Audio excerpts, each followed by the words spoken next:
Bismillah, mari kita lanjut lagi ngaji filsafat kita. Baik, jadi ikhlas itu berarti tersembunyi. Maka dia tidak bisa jadi komoditas kebencianmu atau kecintaanmu pada seseorang.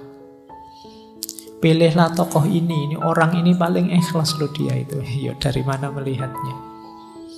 Karena ikhlas atau tidak, hanya Allah dan yang bersangkutan yang tahu. Jadi ini karakter pertama dari keikhlasan. Dia tersembunyi. Kedua, ikhlas itu kalau ini saya ambil dari Syekh Imam Haris Al-Muhasibi. Diingat-ingat ikhlas itu tidak untuk yang mubah, yang makruh atau yang haram. Pak, saya itu bohong tapi saya ikhlas kok, Pak. Nggak iso. Haram ya nggak ada hubungannya sama ikhlas. Saya tahu yang saya lakukan ini tidak boleh, Pak, tapi saya dengan tulus melakukannya. Ikhlas, Pak. Enggak. Jadi kata Imam Haris Al-Muhasibi, perbuatan mubah yang tidak diniati mendekatkan diri pada Allah. Ini maksudnya misalnya minum, makan, itu kan mubah.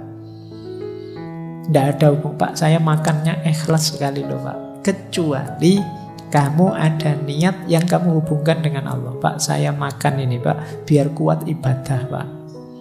Nah, maka nawa itu saya makan biar kuat ibadah lillahi ta'ala. Kalau ini bisa.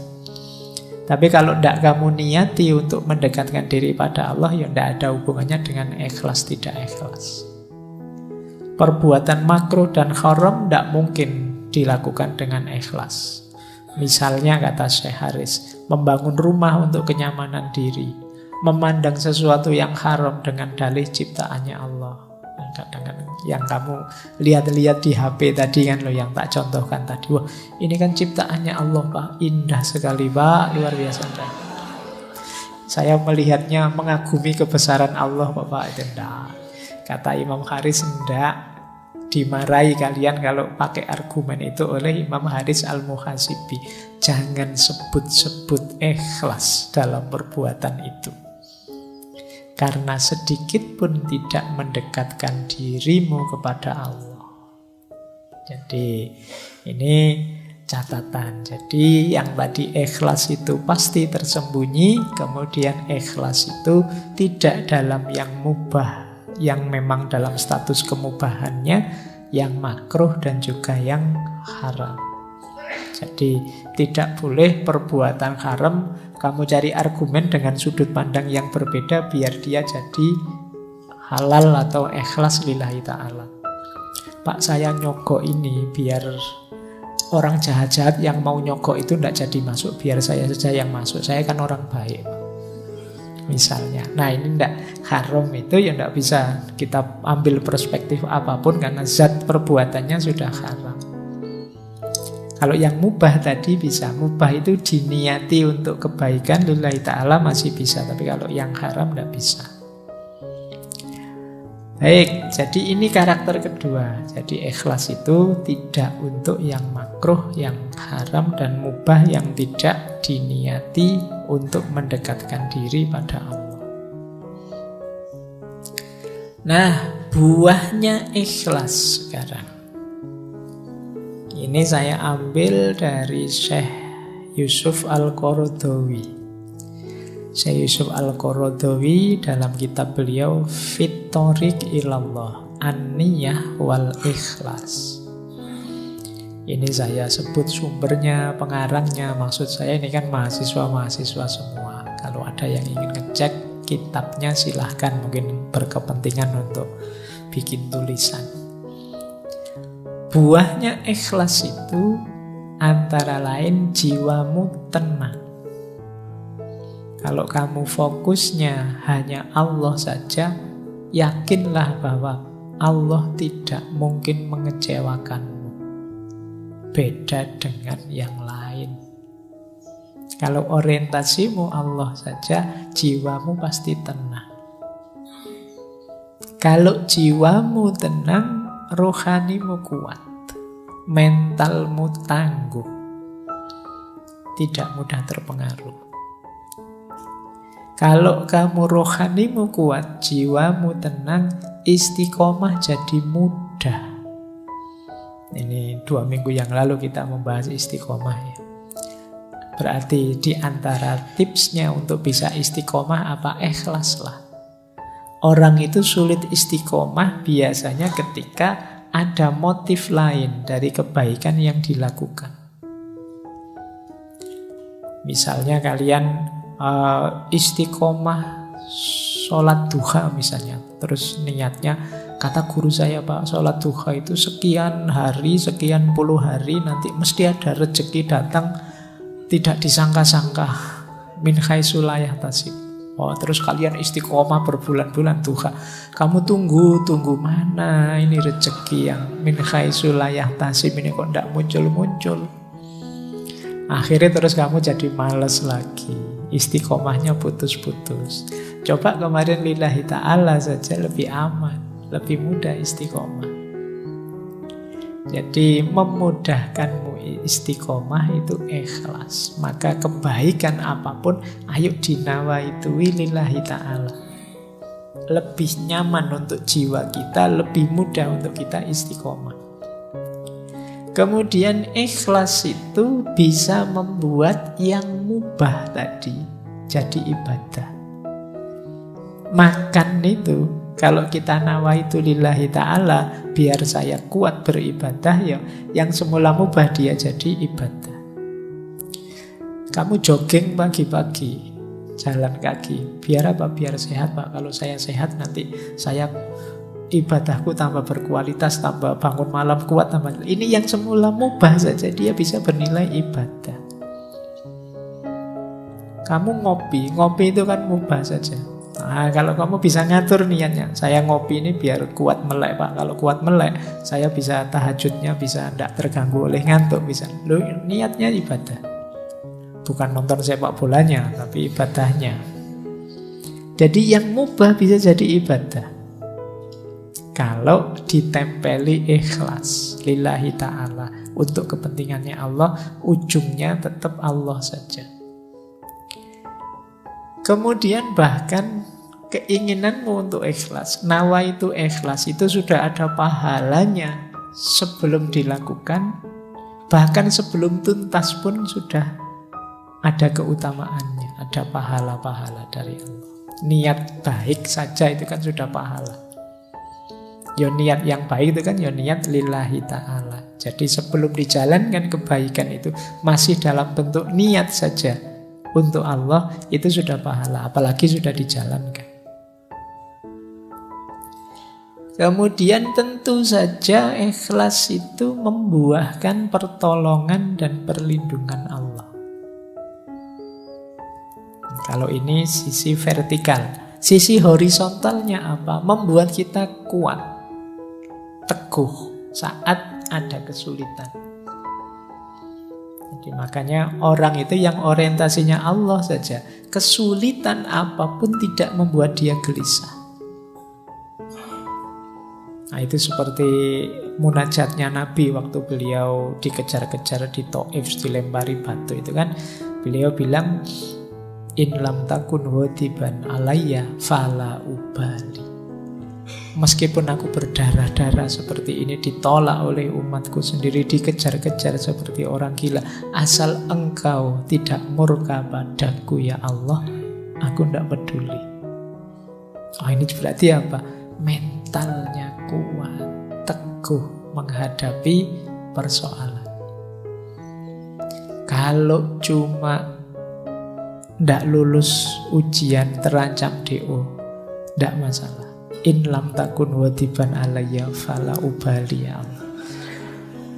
Tapi kalau tidak lulusmu karena malas, ya Allah marah.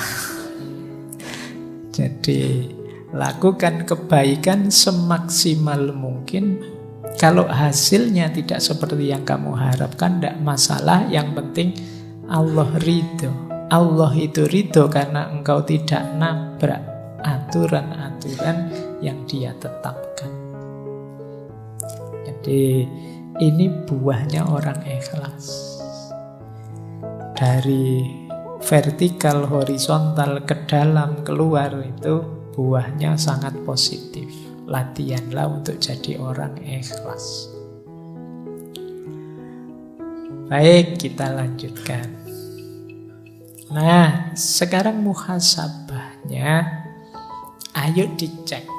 Dalam diri kita ini sudah ada kualitas ikhlas atau belum?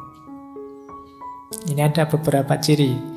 Kita ambil dulu ciri umum ya. Ini tanda-tanda kita sudah ikhlas. Yang pertama apa? Melakukan sebaik mungkin kebaikan termasuk ibadah meskipun sedang sendirian. Nah, ini berarti kita ciri-ciri orang ini ikhlas. Fokusnya Allah saja. Kalimat meskipun sedang sendirian ini penting. Karena kadang-kadang kita itu kalau pas banyak orang gayane, kalau ngimami suratnya panjang-panjang. Tapi begitu sendiri yo kulhu sama ina atau ina. Cowopet sholatnya. Itu ciri-ciri kamu ada riyaknya. Jadi biasanya kan begitu, kita kalau ada banyak orang pamernya dikedepankan, itu kemungkinan tidak ikhlas. Baik kalau pas banyak orang saja. Kalau tidak ada orang, aslinya kelihatan. Ini ciri-ciri belum ikhlas. Tidak lillahi ta'ala, masih karena orang. Yang kedua, masih mau mendengarkan nasihat atau petunjuk.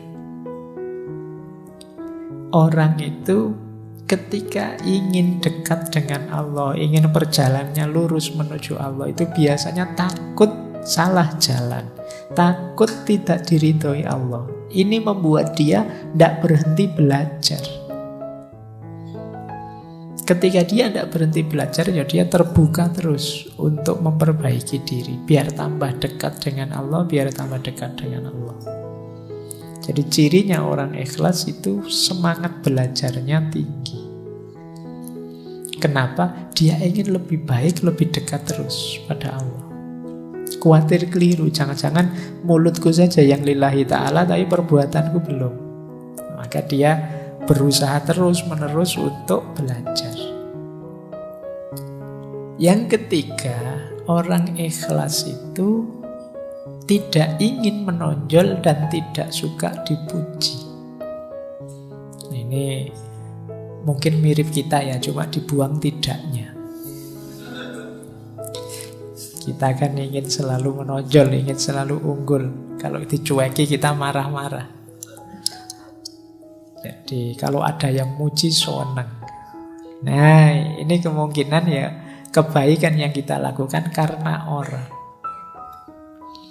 Kan sekarang kita melakukan apapun kan kita posting itu kan, kita foto, kita posting biar orang tahu. Itu kalau tidak ada yang jempoli, tidak ada yang muji, tidak ada yang kita mungkin sedih sekarang. Sudah posting 1 hari lebih loh ya, ini kok yang jempoli cuma 2 misalnya. Ya, 2 itu pun ya cuma teman satu kamar. Nah kita sering begitu, kamu gelisah melakukan, kamu nunggu dipuji orang. Padahal teman satu kamarnya 3, berarti yang satu nggak jempoli juga. Nah kita ingin, hari ini kan peradaban, hari ini tuh peradaban yang sering saya sebut istilahnya FOMO itu kan, fear of missing out. Kita khawatir hilang, ingin kelihatan terus, ingin menonjol terus. Melakukan kebaikan kalau tidak diposting kan kita rasanya ada yang kurang. Kadang-kadang sholat saja kan kita posting, berangkat ke masjid nih, terus nanti di depan sana, ya kan, terus duduk paling depan nih misalnya, terus wah, terus gitu. Kadang-kadang sholatnya pun kamu taruh HP-mu di syuting, ngaji juga begitu kamu. Ingin selalu kelihatan. Nah, baik, orang ikhlas itu tidak ingin menonjol, tidak suka dipuji. Bahwa orang muji monggo saja, itu bukan yang saya kejar. Bahwa saya kok kelihatan unggul, kelihatan menonjol di antara yang lain, tidak masalah. Tapi itu bukan target. Kemudian selalu muhasabah. Tidak merasa sudah paling benar, sudah paling ikhlas, sudah paling nomor satu. Dan yang terakhir, lebih suka beramal diam-diam, secara rahasia. Tidak suka pamer itu. Ini memang agak kebalikan peradaban hari ini.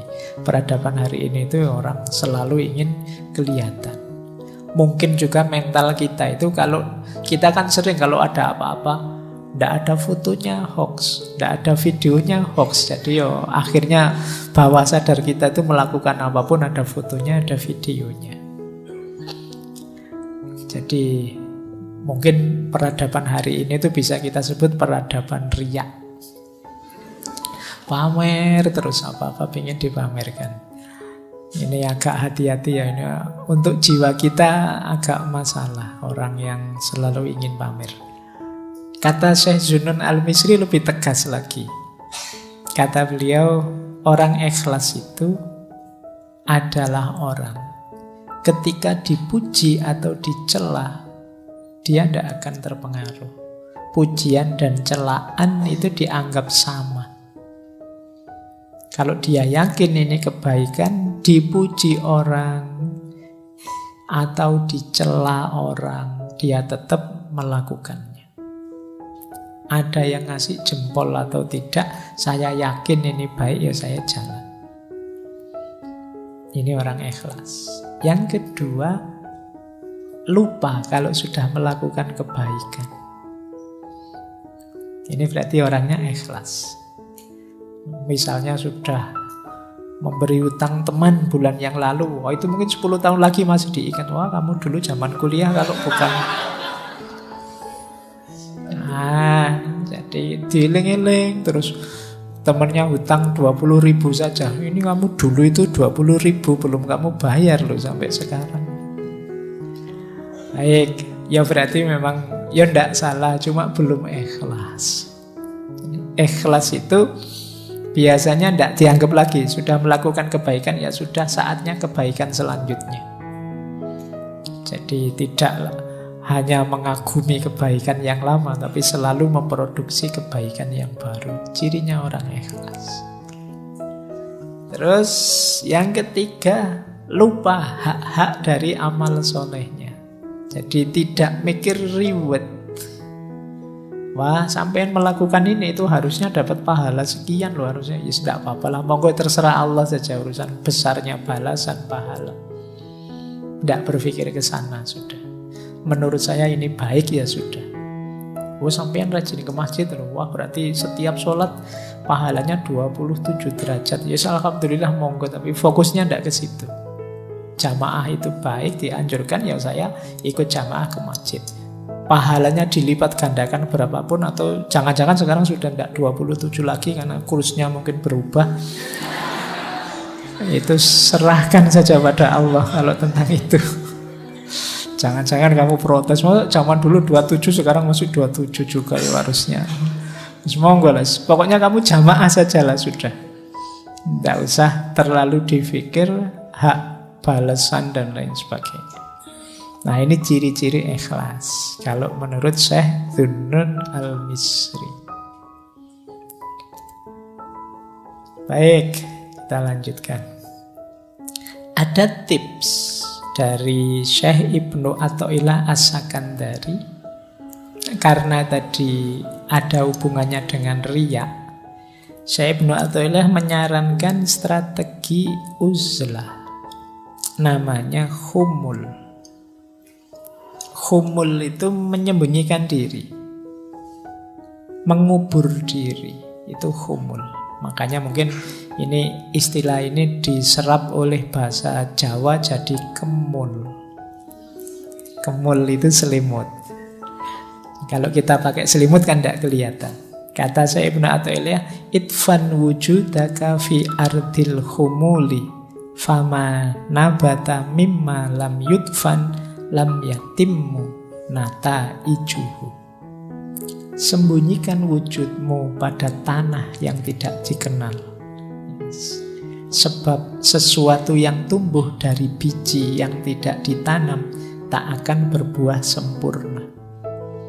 Kalau kesusu ingin tampil, kesusu ingin kelihatan, ya kita tidak akan tumbuh. Untuk bisa tumbuh, kita harus masuk dulu, tidak kelihatan. Nah, ikhlas juga begitu. Ayo kita latihan ikhlas dulu, jangan kesusu pamer dulu. Jangan kesusu ingin dikenal, ingin tampil, ingin terkenal dulu. Ayo menyempurnakan diri dulu.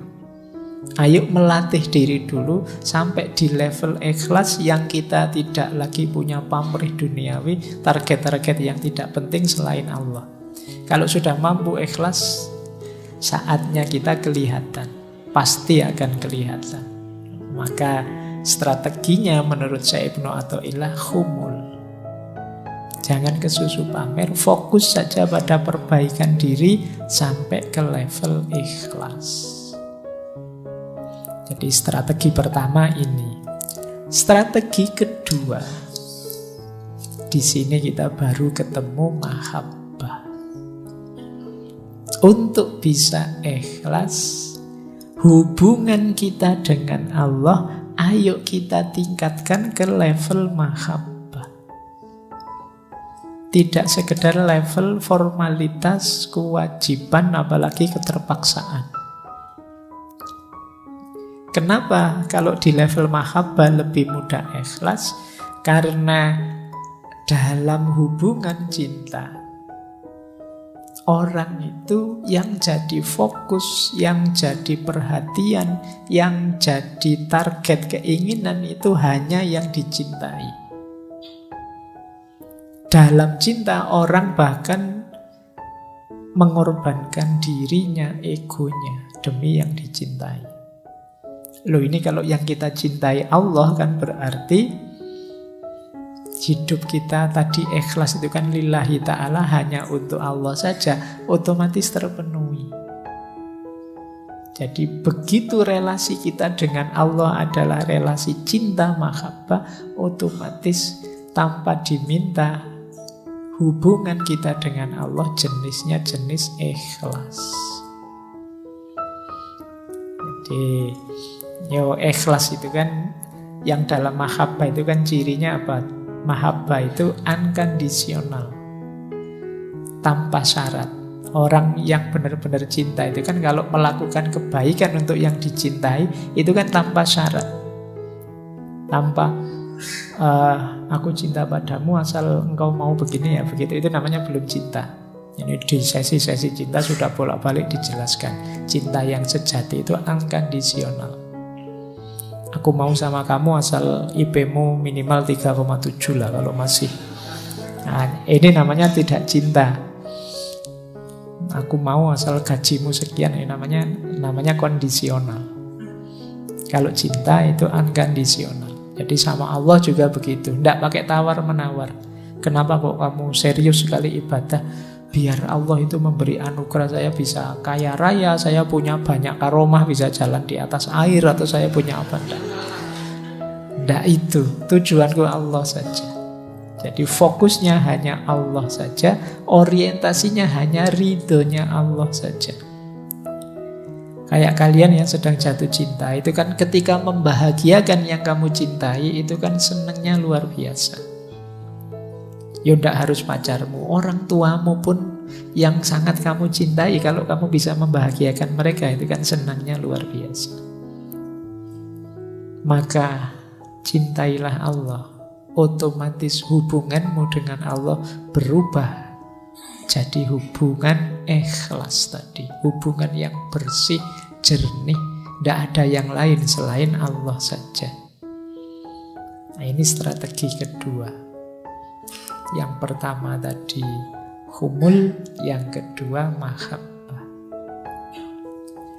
Ada tips dari Imam Ghazali untuk meningkatkan mahabbah kita menuju mahabbahnya Allah, cinta pada Allah. Jadi ini kalau bahasa saya teori dari mahabbah menuju ikhlas. Kata Imam Ghazali, ayo dipikir pelan-pelan ya.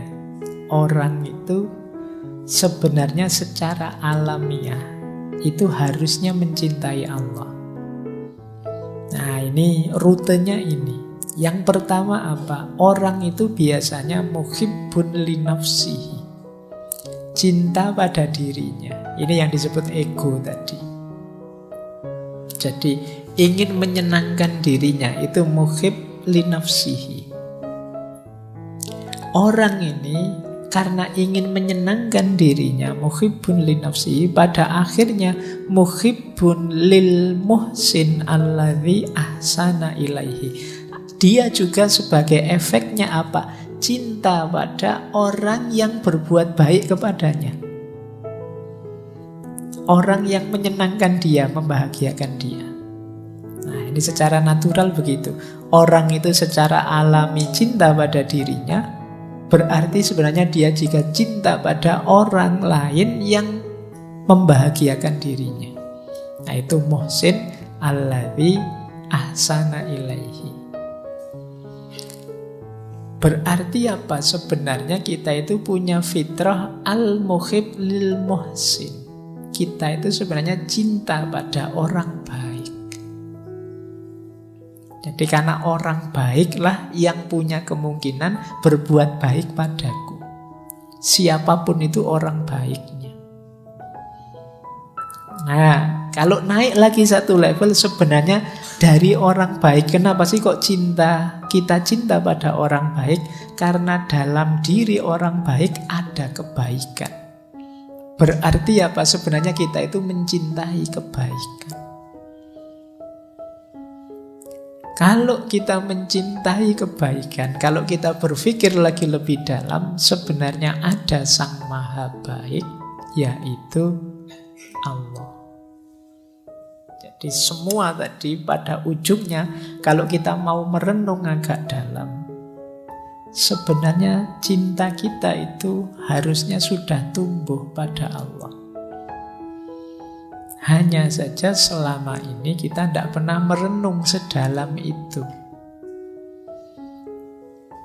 Nah, ini nanti bagian yang harus kalian ulang. Dengarkan lagi ya, bahwa manusia itu pertama-tama dia pasti ingin membahagiakan dirinya, cinta pada dirinya. Otomatis berarti dia juga akan cinta pada orang yang membahagiakan dirinya, bisa membahagiakan dirinya. Orang baik yang bisa membahagiakan dirinya, berarti sebenarnya dia juga cinta pada orang baik. Siapapun orang baik, ini punya potensi berbuat baik pada dirinya, sehingga siapapun orang baik perlu dicintai. Orang baik itu disebut orang baik sebenarnya karena ada kebaikan dalam dirinya. Berarti yang kita cintai sebenarnya adalah kebaikannya. Kalau kita cinta pada kebaikan, jangan lupa ada Sang Maha Baik, yaitu Allah. Jadi puncaknya cinta itu harusnya Allah. Kita mencintai apapun dengan alasan apapun itu kalau ditarik ujungnya pasti Allah. Anda, Bapak, saya tidak cinta kebaikan, yang saya cintai kecantikan, keindahan. Loh, emangnya yang maha cantik, maha indah siapa? Kalau bukan Allah. Tidak kok Pak, saya cinta kegagahan. Kalau cuma indah, cantik, saya tidak terlalu tertarik. Saya suka yang maco-maco, yang tidak terlalu. Iya, yang maha gagah siapa lagi kalau bukan Allah. Jadi cintamu pada apapun, kalau kamu renungi sampai puncak, tetap ujungnya ya ketemu Allah. Jadi sebenarnya tidak ada alasan kalian tidak mencintai Allah. Berarti tidak ada alasan kalian itu melakukan apapun tidak secara ikhlas. Oke, saya lanjutkan. Nah, ini ada pendukung dan penghalang. Saya agak cepat ya waktunya. Ini real time sekarang, kalau direkamannya mungkin belum nyampe 1,5 jam karena kita mulainya agak telat. Nah, pendukungnya ikhlas itu tentu saja ilmu, ini pasti. Tidak mungkin ikhlas bisa sempurna, utuh, utama tanpa kita paham apa itu ikhlas. malam ini sedikit-sedikit kita belajar tentang ikhlas, itu paling tidak kan kita sekarang tahu bagaimana cara kita ikhlas. Maka ilmu jadi kunci. Yang kedua, sahabat. Ya tentu saja orang-orang sekitar kita mendukung. Kalau sekelilingmu orang-orang toksik semua, yo kamu tidak akan jauh-jauh dari situ. Cari teman yang enak. Jadi yang mendukung pertumbuhan jiwamu menuju keikhlasan. Yang ketiga, mujahadatun nafas, kemampuan memerangi diri, kemampuan mengendalikan diri. Semakin orang canggih mengendalikan dirinya, menguasai dirinya, semakin mudah nanti mengarahkan pada ideal-ideal hidup, termasuk keikhlasan. Yang keempat, jangan lupa isti'anatullah. Isti'anatullah itu kesadaran untuk minta pertolongan pada Allah. Jangan merasa sudah hebat, sudah bisa. Karena Allah lah yang membolak-balik hati kita. Yang kelima, sadar bahwa kita ini fana, dunia ini fana. Maka eman-eman pamrih amal baik kok hanya duniawi. Eman-eman pamrih amal baik kok hanya sukses sekarang. Hidup hari ini itu tidak segalanya. Jadi yang lebih hakiki besok, setelah hidup hari ini. Nah, kesadaran ini akan memudahkan kita untuk ikhlas. Penghalangnya ikhlas tentu saja ada riya. Tadi dijelaskan, ujub, merasa sombong, merasa besar, takabur, sombong, hasud. Selama masih ada kedengkian pada siapapun, sulit kalian ikhlas. Karena orang hasud itu targetnya bukan Allah, tapi hancurnya orang yang dia benci. Jadi ini hati-hati, karena hasud itu kalian ingin orang yang kalian benci hancur. Kalian tidak sadar sebenarnya engkau sendirilah yang hancur. Karena kedengkian itu merusak dirimu. Makanya di surat Al-Falaq itu secara khusus kita diminta berdoa berlindung dari orang-orang yang hasud. Wa min syarri hasidin idza hasad. Karena orang hasud itu bisa melakukan apapun yang merusak, bahkan merusak dirinya sendiri tidak masalah, asal orang yang dia hasuti juga rusak. Nah, ini merusak keikhlasan. Peradaban hari ini kan antara lain diwarnai follower dan hater. Nah, boleh kamu tidak suka, boleh kamu tidak cocok, tidak setuju dengan sesuatu, tapi semoga tidak nyampe pada level hasud ini. Kebencianmu membuat cita-cita hidupmu hanya kehancuran yang kamu benci. Dan yang terakhir, munafik. Munafik ini orang yang antara ideal dan realitasnya tidak nyambung. Tentu saja tidak mungkin bisa ikhlas orang yang munafik. Jadi ini pendukung dan penghalangnya. Saya lanjutkan. Nah, riya adalah bukti kita belum ikhlas. Nanti di kitab-kitab tentang ikhlas selalu dikaitkan dengan riya. Riya ini antitesisnya. Orang yang belum ikhlas berarti dia masih riya. Cirinya 4, kata Sayyidina Ali. Yang pertama apa?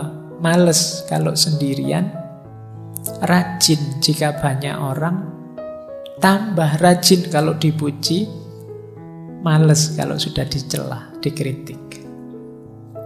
Nah, ini kalian coba ya introspeksi ya. Kebaikan apa yang sudah kalian lakukan selama ini, ada ciri itu enggak? Kalau sendirian ogah-ogahan, begitu banyak orang kelihatan rajin. Kalau sholat sendiri 2 menit, kalau ngimami orang banyak bisa 8-10 menit. Nah, itu alamat ada unsur pamernya. Tambah rajin kalau dipuji, wah sampean kalau ngimami suaranya indah sekali. Wah besok tambah panjang suratnya. Males kalau sudah dicela. Begitu dikritik, besok disuruh ngimami, yang lain sajalah, saya ada kekurangannya. Nah, itu coba hati-hati dengan riya. Itu penghalang besar dari ikhlas. Ada uraian bagus dari Syekh Izzuddin Abdus Salam. Ini saya agak cepat. Tentang mengapa kok kita itu mudah riya. Kata Syekh Izzuddin, nafsu kita itu punya kesadaran bahwa semua manusia, apakah itu orang baik, orang tukang maksiat atau raja, itu kan menghormati, memuji, senang dengan orang soleh. Bahkan mereka rela mengorbankan harta dan jiwa demi mengabdi pada orang-orang soleh. Menyadari hal ini, hawa nafsu kita terus mendorong kita pura-pura jadi orang soleh. Biar dicintai, biar dihormati, biar diberi status tinggi oleh orang-orang. Jadi ini nafsu. Jadi dengan kata lain, biar perkataan kita didengar, perintah kita dipatuhi, kesalahan kita dimaafkan, kita tidak dimusuhi, kita tidak disakiti, ayo pura-pura jadi orang soleh. Akhirnya kita tidak ikhlas lagi. Wah, enak ya kelihatan jadi ustadz itu, followernya banyak, nanti butuh apa-apa followernya yang menyediakan. Nanti kalau dikritik yang lain yang jawab, dia tidak usah ngapa-ngapain. Kalau dia kemana-mana diajak foto, disalami, wah saya tak gaya kayak gitulah misalnya. Jadi kita riya itu sebenarnya karena dorongan nafsu. Kita melihat fasilitas, kita melihat status, kita melihat kenikmatan orang-orang soleh, terus kita ingin niru luarnya saja, biar kita dianggap soleh. Nah ini kata Syekh Izzuddin, sumbernya riya itu.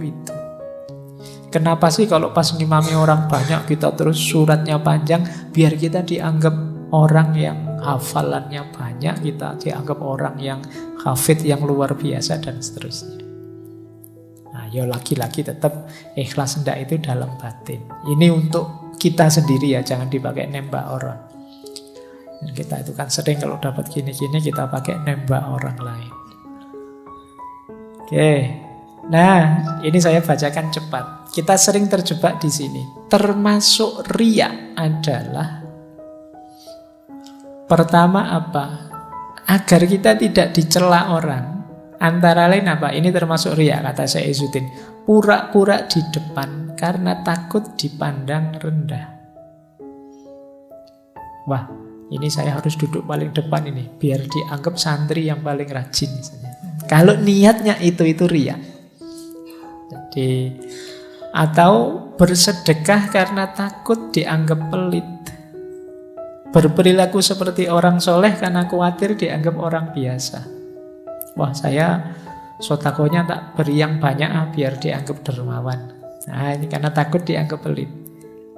Termasuk riya, kata Syekh Izzuddin, tidak berani bertanya karena takut dianggap bodoh. Saya mau tanya tapi takutlah nanti dianggap bodoh sama orang kalau balik tanya. Ini sebenarnya termasuk riya. Kamu kan berarti apa? Pura-pura pinter. Padahal yo pingin tanya, wong ndak ngerti, disuruh tanya diam saja. Ini jenis riya juga. Atau kata Syekh Izzuddin, pemuka agama yang dapat pertanyaan sulit tentang satu masalah yang dia tidak tahu, karena takut dianggap bodoh terus jawab sak bisanya sesukanya. Ini riya juga. Ya kalau memang tidak tahu ya jawab saja saya tidak tahu. Jadi karena kadang-kadang kan beban kan dianggap panutan, dianggap tokoh, itu kan harus bisa menjawab apa saja. Kadang-kadang pertanyaan apapun dijawab. Harus kalau memang tidak tahu kita bilang tidak tahu. Dulu pernah kita mengkaji wisdomnya Imam Malik itu, karena Imam Malik itu kan pernah dari sekian puluh pertanyaan yang diajukan dijawab cuma 4. Sisanya beliau jawab ana la adri, tidak tahu saya. Oh sekarang kalau ada ustadz begitu dianggap ustadz, wah apa ustadz ditakoni kok tidak tahu terus. Tapi justru yang mulia yang seperti itu. Jangan ngawur, kalau memang tidak tahu bilang tidak tahu. Atau Karena takut dianggap ilmunya sedikit, terus ngarang-ngarang kalau ngomong. Sudah meriwayatkan, nulis kitab apa. Ngerti temennya males baca buku. Oh, saya sudah baca buku ini. Padahal ya nggak pernah. Nah, ini juga termasuk riya. Berarti kamu nutup-nutupi fakta bahwa kamu males membaca. Atau ingin cari keuntungan. Misalnya ketemu orang yang ingin dimintai bantuan, terus kita pura-pura jadi orang baik, orang soleh. Nah, biasanya kalau sedang mau utang itu kan kamu ngomongnya halus, enak, biar kelihatan. Nah, ini jenis riya. Oh, aslinya kamu tidak ramah, tapi kalau ada perlunya jadi ramah sekali. Ini jenis riya. Atau pura-pura jadi orang baik biar tidak ditinggal teman. Pura-pura soleh biar temannya tidak pergi. Berlagak pandai dan amanah supaya dipercaya. Ini termasuk riya. Nah, termasuk riya juga kata Syekh Izzuddin, meninggalkan ibadah karena takut riya. Ada ndak di sini misalnya pas nginep di kamar kosnya teman, biasanya sholat tahajud, tapi begitu di kamar kosnya teman mau sholat tahajud, ndak enakan nanti dianggap pamer biasa tahajud. Nah, kata Syekh Izzuddin justru itu jenisnya riya. Meninggalkan ibadah karena takut riya. Kalimatnya Syekh Izzuddin, setan menghasutmu untuk meninggalkan ibadah. Kalau hasutan itu gagal dan engkau tetap ibadah, setan akan membisikkan riya untuk merusak ibadahmu. Jadi oleh setan itu kita dilarang ibadah, kok masih tetap ibadah, kita diwas-wasi dengan riya. Kok kita bisa saya ndak riya lillahi ta'ala. Setan terus ngasih was-was lagi loh. Meninggalkan ibadah untuk menghindari riya itu lebih baik daripada beribadah tetapi riya. Nah, itu tadi akhirnya kalian yang biasanya puasa karena di tempatnya teman, sudahlah ndak usah puasa saja, nanti kelihatannya kok kayak pamer. Ini juga riya. Jadi beribadah, tidak beribadah karena takut riya, itu termasuk riya. Kata Syekh Izzuddin, itu dustanya setan. Meninggalkan ibadah karena takut riya itu bukan ikhlas. Jadi ikhlas itu beribadah karena Allah saja, bukan karena manusia. Meninggalkan ibadah karena takut dilihat orang, itu berarti tidak karena Allah lagi, tapi karena manusia. Meninggalkan ibadah karena takut dianggap Allah, kamu anak soleh ya, kamu sok anu lah. Karena takut label-label dari orang, ini juga jenis riya, kata Syekh Izzuddin. Jadi ikhlaslah lillahi ta'ala, pokoknya full semuanya karena Allah saja, tidak karena macam-macam. Baik, nah ini menarik. Kita akhiri sesi malam hari ini dengan pendapatnya Syekh Abu Syu'aib Sholeh Ar-Rusti As-Susi. Kata beliau, puncaknya ikhlas justru mengikhlaskan rasa ikhlas. Mengikhlaskan rasa ikhlas itu hati-hati orang yang merasa sudah ikhlas. Perasaanmu bahwa kamu sudah ikhlas itu bisa saja menggelincirkanmu jadi ujub atau takabur. Ujub itu merasa diri sudah hebat. Takabur itu sombong. Jadi merasa diri lebih tinggi dari yang lain. Jadi alhamdulillah saya sudah ikhlas. Tidak kayak teman-temanku itu masih tujuannya dunia. Nah, rasa ikhlas ini akhirnya justru jadi penghalang terakhir. Jadi, loh Pak, kalau begitu gimana kalau kita sudah ikhlas lillahi ta'ala, bersyukurlah bahwa ikhlas itu dianugerahkan oleh Allah padamu. Jadi bukan jasamu, bukan karena dirimu. Jadi puncaknya ikhlas adalah mengikhlaskan rasa ikhlas itu sendiri. Karena kalau tidak, ikhlas dan rasa ikhlas ini bisa menggelincirkanmu pada sifat ujub dan sifat takabur. Baik, saya kira itu ya materi tentang keikhlasan malam hari ini. Jadi rumusnya yang terakhir, ma la yudroku kulluhu la yutroku kulluhu. Apa yang tidak bisa dijangkau semuanya sampai tuntas, sampai puncak, ya jangan ditinggal semuanya. Mari kita bareng-bareng berusaha memperbaiki diri. Bulan ini kita membahas taubat, istiqomah, karomah, dipuncai dengan ikhlas. Ini tema-tema kunci untuk membangun kedekatan kita kepada Allah. Silahkan teman-teman jadikan dasar untuk memuhasabai diri. Aku sekarang ada di titik yang mana, bagaimana caraku meningkatkan kualitas level kedekatanku dengan Allah. Karena betapapun perjalanan hidup kita yang hakiki itu perjalanan ilaihi roji'un, kembali lagi kepada Allah. Baik, saya kira itu untuk malam hari ini. Insya Allah kita ketemu lagi tahun depan di tema yang berbeda. Ya tahun depan kan cuma kurang berapa hari lagi. Oke ya, alhamdulillah. Wallahul muwaffiq, wallahu a'lamu bissawab. Wassalamualaikum warahmatullahi wabarakatuh.